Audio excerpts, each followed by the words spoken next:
수가 없어. 반야바라밀다는 향하여 가는 거야.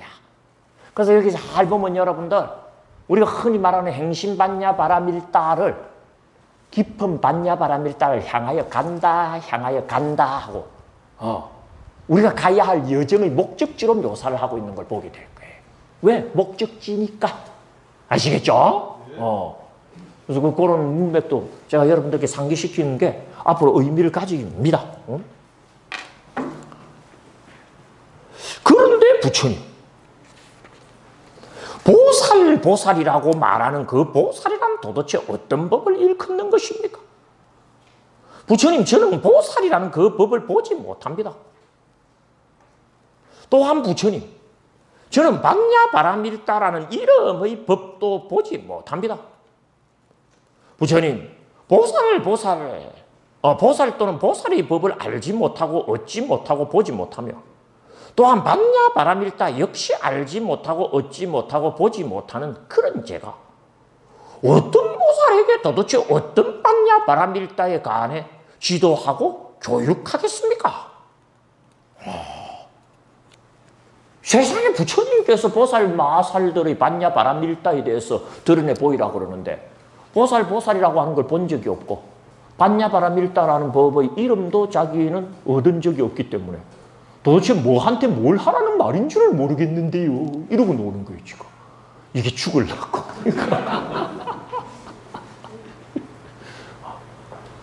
근데 여러분들 이 이야기 속에 사실 가장 중요한 단어가 하나가 숨어 있어요. 그 문단 안에. 그게 뭔지 캐치할 수 있으실까? 살짝 이야기하고 지나가는데. 442페이지 세 번째 줄에 나오는데.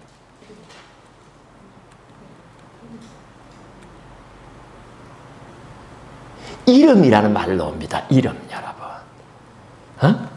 반야바라밀다라는 이름의 법도 보지 못한 이름. 이 말은 보살이라 하지만 보살이라는 이름의 법도 저는 알지 못하고 반야바라밀다라 하지만 반야바라밀다라는 이름의 법도 알지 못합니다. 반야바라밀다를 이름이라고 하는 말로 지금 새롭게 전선을 갖다가 전환시키고 있는 거예요. 부처님은 안 그러시겠지만 사람들에게 있어서 보살은 이름일 뿐이요. 사람들에게 반야바라밀다 또한 무엇일 뿐이다? 이름일 뿐이죠.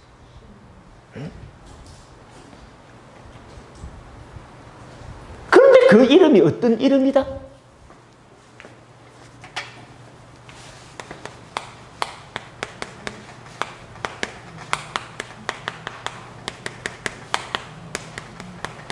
유명무실한 이름이야.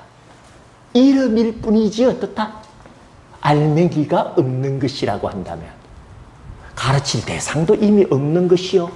가르칠 내용도 이미 없는 것인데 이름이 나온 이상 저 이야기가 들어가. 자, 시작부터 수보리는 엄청난 반전을 선사하고 있죠. 부처님께서 던지신 화두를 정면적으로 밟아버리고 들어가잖아요. 그죠? 보살 마살들이 반야바라밀다를 쓰려라. 왜? 반야부경전의 주제가 보살 마살의 반야바라밀다를 선양하는 게 반야부경전의 존재 이유인데 그래서 딱 정식으로 그 주제를 이야기하라 그러는데 전면적으로 확 그냥 부정해버리고 확 짓밟아버립니다. 이유가 뭐다? 보살이 되었든 반야바라밀다가 되었든 저걸 이름으로 파악하기 때문에 문제라는 거야. 이름이라고 하는 말이 뭡니까, 여러분들? 키워드를 지니고 있어요. 자, 이게 왜 문제가 되느냐?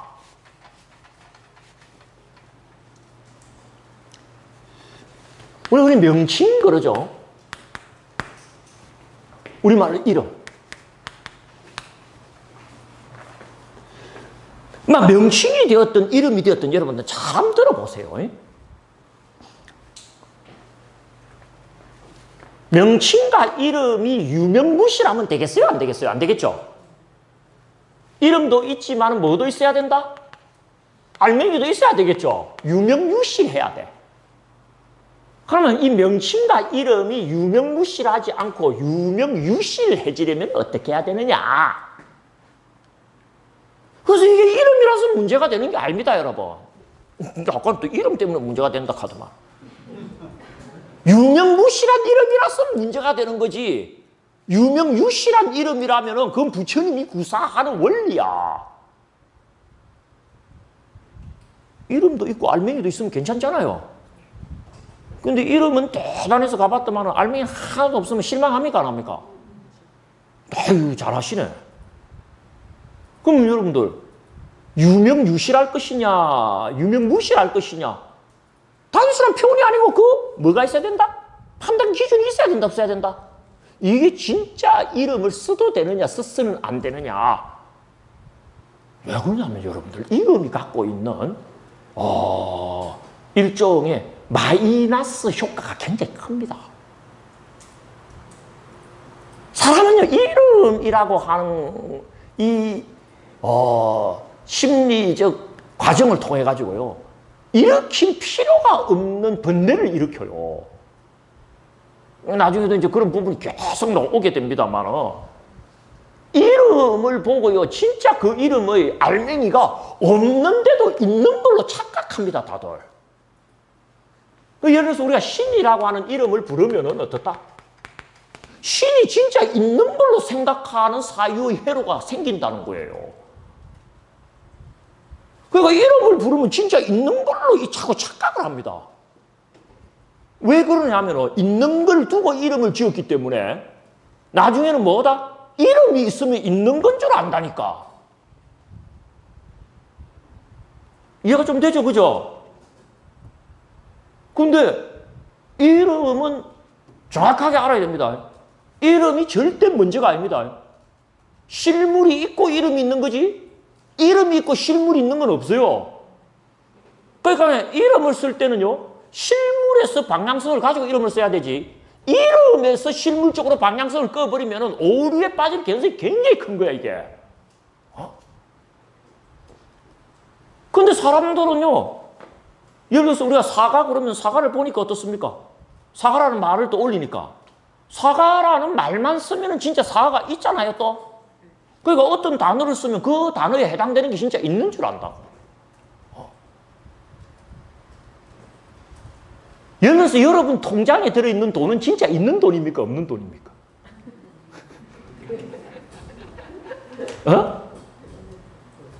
전부 여러분 통장에 들어있는 돈이 진짜 있는 돈인 줄 알아. 그 돈 진짜로 없는 돈입니다.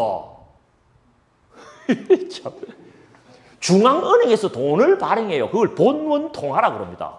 그럼 예를 들어서 본원통화를 100억을 발행했다 하면요, 이 중에 50억은 어디로 돌아다니냐면 실제 시중에 풀립니다. 이게 현금통화예요. 하도 돈에 그냥 찌들어가지고. 그럼 이 50억은요, 은행으로 보냅니다. 은행으로.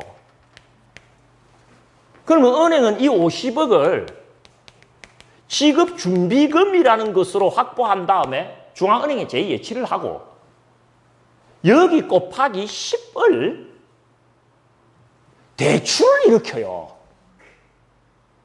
그러니까 50에서 대출을 일으키면 뭐다? 500억은 대출을 일으킵니다. 그래도 10분의 1을 갖고 있으면 대출 사고가 날 확률이 10분의 1 이하기 때문에 얼마든지 갚을 수 있다, 없다? 그래서 대출을 일으켜갖고 500을 일으키면 원래 500을 했으니까 어떻습니까? 450억은 뭐다? 가짜 돈이야. 요 통장 안에만 보내는 거야. 대출 일으켜갖고 어떻다? 통장으로 딱딱 쏴주는 거야. 450억. 봐봐, 이해가 안 되는 여러분들은 행복한 사람들. 그러니까 시중에는 총 얼마가 떠돈다? 요 50억하고 요 450억이 뭡니까? 500억이 떠들죠. 그러니까 보는 통화는 100억 뿐인데 어떻다? 세상에 유통하는 돈은 500억이고 그 중에 450억은 뭐다? 통장에서 통장으로만 왔다 갔다. 왜? 실제 돈 없어, 450억은. 통장으로만 쏴주는 거야.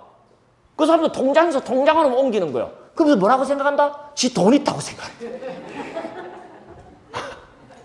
문제는 이 보는 통화입니다. 보는 통화. 중앙은행에서 보는 통화를 발행할 때는요, 보는 통화를 발행할 만한 경제적 가치가 있는 무언가가 그 나라 속에 존재하기 때문에, 그게 금이 되었든 반도체가 되었든 100억짜리 무언가가 있는 거야. 그걸 보고 어떻습니까? 100억을 만들어. 근데 어떤 나라는요, 안 돼. 근데 돈을 찍어버린 거야. 그러니까 보는 통화 자체가 뭐다? 없는 돈이야. 실제 가치가. 그 보는 통화를 바탕으로 이직까지 하고 앉았다니까. 요새 세상 경제의 문제가 뭐냐면 나라마다 코로나 때문에 보는 통화를 막 찍어내는 거야. 그럼 그 나라가 그만큼 경제적인 역량을 갖고 있느냐 이거야. 그걸 감당할 수 있는 실물을 갖고 있느냐는 거야. 돈이라는 이름만 있지 알맹이 하나도 없는 거야. 이게 잘못하다가요, 어느 귀신이 잡아갈지 모르게 세상이 코로나 때문이 아니고 돈 때문에 박살났어. 그 여러분들 게테의 소설 파우스트에 보면 메피스토펠레스라고 하는 악마가 있죠. 이 악마가 한글 역자를 찾아가서 저 이야기를 해. 나라가 엉망이다 그러니까 채권을 발행하십시오. 채권을 발행하려면 채권을 갚을 수 있는 근거가 있어야 될 거 아니에요. 아이, 땅 속에 황금이 있지 않냐고.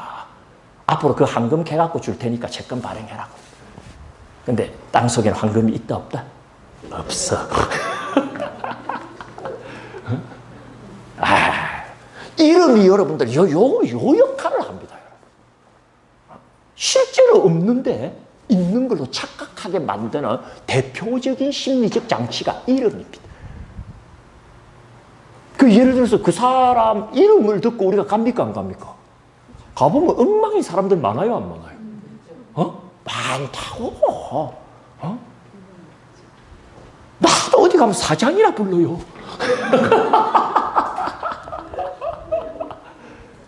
그럼 내가 사장입니까? 아니잖아요, 그죠? 이야기예요, 이야기. 이 좀 설명을 들었으니까 이제 여러분들 명칭과 이름이 유명무실의 오류에 빠지지 않고 번뇌가 되지 않으려면 한 가지, 쉽게 말해서 어떻다? 보는 통화면 보는 통화를 책임질 수 있는 실물 가치를 가진 뭔가가 있어야 된다, 없어야 된다? 있어야 돼. 이름의 실물 가치는요, 지칭 기능입니다. 이름은 무언가를 지칭할 수 있어야 이름이야. 맞아요, 안 맞아요? 이름인데 무언가를 지칭하지 못하면 그건 이미 이름이 아니지.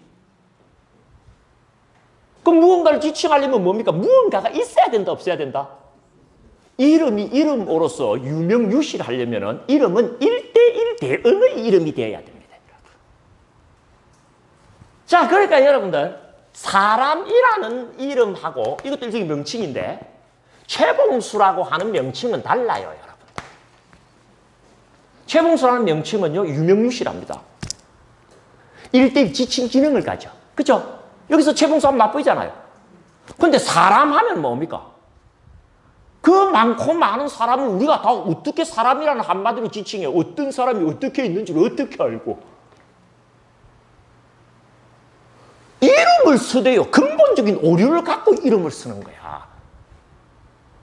써버리는 부처님의 말씀을 딱 듣고요, 미리 여러분들 오류의 가능성을 원천 봉쇄하고 들어갑니다. 보살 마하살들에게 반야바라밀다를 가르치라고 하시는데 어떤 보살 말입니까? 보살이 한두 명이어야지. 보살의 레벨이 한두 레벨이어야지. 반야바라밀다, 반야바라밀다, 무슨 반야바라밀다 말입니까? 알겠죠? 1대1 대응이 되는 보살을 지적해갖고 1대1 대응이 되는 반야바라밀다를 가지고 그 보살에게 요 바라밀다를 쓰라라면 내 쓰라겠다 이거야. 일단은 뜻이 알겠습니까, 여러분? 근데 그냥 분포짐하게 보살 마하살들에게 반야바라밀다를 쓰라라 그러면 도대체 무슨 보살에게 무슨 바라밀다를 쓰라란 말이냐? 이 문제 제기가 반드시 나와야 된다라는 거야. 말하자면 뭡니까? 설법의 현장성입니다. 보살 마하살들의 반야바라밀다 교육이 제대로 이루어지려면 어떻다? 교육받아야 될 자가 누군지가 확정이 돼야 되고 그에게 가장 적절한 교육 내용이 무언가가 확정이 되어야지 가르친다 자신다라고 하지. 나는 도대체 어떤 보살을 가르쳐야 될지도 지금 입수한 정보가 없고 무슨 바람일다를 들어야 될지에 대해서도 지금 확정된 바가 없는데 도대체 무슨 보살에게 무슨 바람일다를 가르치라는 겁니까? 최소한 그런 말하자면은 레파토리가 그게 흐르고 있는 거예요. 이름이라는 하나를 갖고. 보살 마살은 없습니다, 여러분. 무슨 보살 이야기하는 건데? 그 보살이라는 한마디로 뭘 지칭할 수 있는데? 어디서 어디까지가 보살인데? 아무나 자꾸 보살이 하면 돼요? 여러분들도 보살이라 그러잖아. 그래서는 안 됩니다. 해명화 보살 하든지 딱 찍고. 그죠? 해명화 보살에게 하품의 반야바라밀다면 하품의 반야바라밀다를 이야기해봐라. 이러면 말이 어느 정도 되지. 그것도 자르려면 잘라야 되지만. 수벌이 알겠죠? 그냥 부처님이 보살 마살의 반야바라밀다 이야기하라 그러니까 아싸 하고 야, 안 그래? 응? 도대체 어떤 보살에게 어떤 바람일다를 쓰라라는 겁니까? 나는 그냥 펑퍼짐하게 던진 그런 보살 본 적도 없고 펑퍼짐하게 말하는 그런 반야바람일다 들은 적도 없습니다. 그러니까 뭘 하라는 소린지 나는 애시당초 감이 안 옵니다. 그렇게 부처님 앞에 치고 들어가는 거야. 대단한 제자죠. 얼마나 그 스승이 흐뭇하셨겠어요. 제자를 보면 스승을 안다고 말해. 재밌습니다, 여러분들. 그럼 일단 뭐라 그럽니까? 그런 이름의 그걸 보지 못해. 그리고 여기 보게 되면 일단 그 분위기는 어때요? 보살도 부정하고 반야바람일다도 부정하죠. 그 이유를 내가 잠시 소개했지만 그러나 되돌이켜보면 법성은 대단히 강조했습니까? 강조하지 않았습니까? 강조했죠. 그럼 법성도 똑같아. 법성이라는 이름에 걸려갖고 오류를 일으킬 수 있다 없다? 똑같은 논리를 적용해야 될 거 아니에요. 그러니까 지금 5번째 단락까지 오면서 보살도 날리고 반야바람일다도 날리면서 법성만큼은 대단히 중요한, 말하자면은 참 문제를 해결할 수 있는 열쇠로 지금 잡는다는 분위기 느꼈잖아요. 하지만은 결국에 반야부 경전은 말로 표현된 건 일단 까고 들어갑니다. 왜? 말에 걸리면 안 되니까. 그러니까 알맹이가 없이 말하는 건 무조건 까요. 왜냐면 지금 우리가 법성이라는 이야기를 들으면서 원리라는 이야기를 들으면서 다 늘어들었지 알맹이로 그 원리가 뭔지 그 법성이 뭔지는 확보했다 못했다? 그러니까 그것도 글자에 걸릴 수가 있는 거야. 쉽게 말하면 뭡니까? 그냥 통장 속의 숫자에 불과한 것일 수가 있지 실제 돈은 세상에 어디에도 없고. 그래서 법성도 결국에는 뭡니까? 너무 중요한 주제지만 한번 뒤틀어 버립니다. 저 뒤에 가면 그거 한번 보여드리죠. 몇 페이지를 여러분들 보시면 되느냐 하면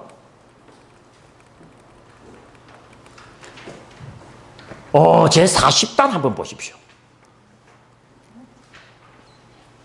40단이 어디 있냐? 463페이지. 아까도 한번 좀 봤죠?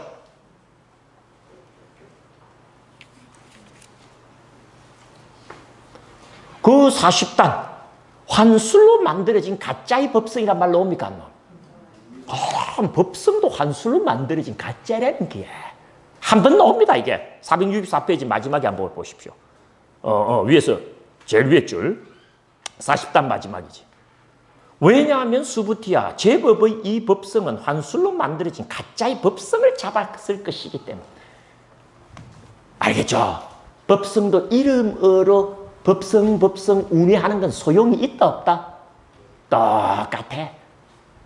쉽게 말해서 법성이라고 말하든 반야바람일다라고 말하든 보살마살이라고 말하든 언어가 가진 지칭 기능이 발휘될 수 있는 1대1 실물을 지적할 수 있어야 된다 없어야 된다? 있어야 됩니다, 여러분. 지금까지 흐름 속에서 가장 중요한 단어는 앞으로도 살피지만 결국 법성이거든. 그럼 법성이 단순한 유명무실한 언어의 유의의 말하자면 희생물이 되지 않으려면 법성이 무언가와 관련된 확고한 정보가 그야말로 확보돼야 된다, 안 돼야 된다?